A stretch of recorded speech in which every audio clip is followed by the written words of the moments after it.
Kevin, just to start off, what was working so well for you guys offensively in the first half, and then what the attribute the Hornets come back to?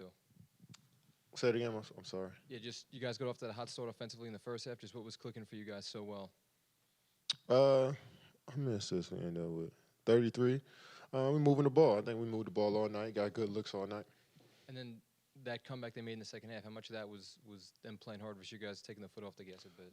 I think they got a lot of 3-point plays. They hit some threes and they got a lot of and ones. And I think that just, you foul somebody and make a shot, they go to the free throw line, they slow our momentum up. So they got about 4 or 5 of those tonight. I felt like, especially in transition. So that slowed us down a bit. And you gotta get this team credit. They play fast. They try to get up the court. They know that transition is gonna be the way they can hang their hats on the offensive side of the ball. So they pushed it a lot, and they got and ones, and I think that was key. In the 3-point line, they made some tough ones, and the and ones got them back into the game.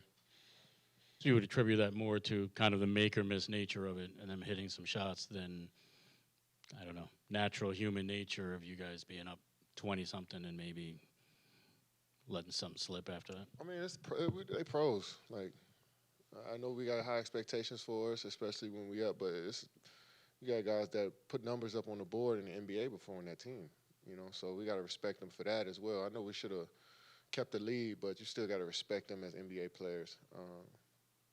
But I like our intensity. I like how we came out on the offensive side of the ball, moved the ball, pretty much controlled the whole game.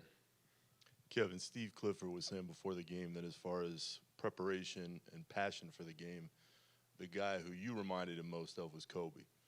I know you're used to getting praise at a lot of levels, but when you hear somebody that I know you respect, like Cliff, compare you to Kobe, what does that mean to you? I mean, it's hard to fill them shoes and to be a Kobe Bryant, but Kobe is somebody I've been around and still study to this day, and basically I just try to copy everything he does.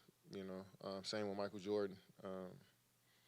Those two guys just set the tone for everything you want to be as a basketball player. So I just simply try to copy them as much as I can.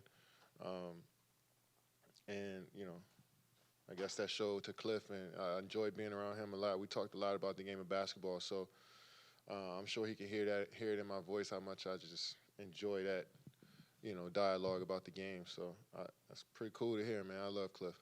In your time with Kobe, what do you think you learned most from him?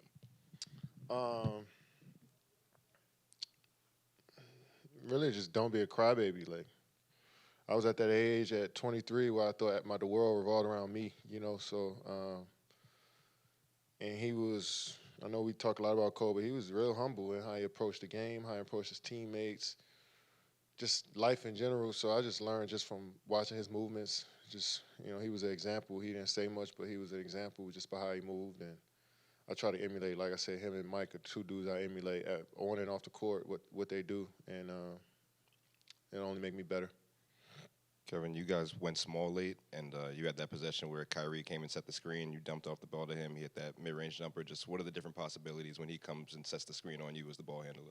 Well, just gives us some versatility. He can score at all 3 levels with a legendary efficiency. So they even put 2 guys on the ball. I can throw that over the top, and he can act as a big man and shoot that little midi and play in the pocket. And if he's handling, obviously, what he does, he handles the basketball. So he's a versatile player and allow us to play different ways in that pick and roll. And I think we both can operate from the same areas on the court, mid-range, at the rim, 3-point line, off the dribble. So, I think they confused them, and their coverage changed throughout the game, and it confused them a bit on how they wanted to play. So we're going to have to utilize it. It's got to be a balance. We can't run this the whole game, but we got to figure out when we want to use it, what's the right times to use it.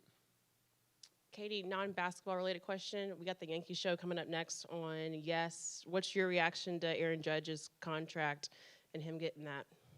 I'm a Nationals fan. I really don't care about Aaron Judge at all.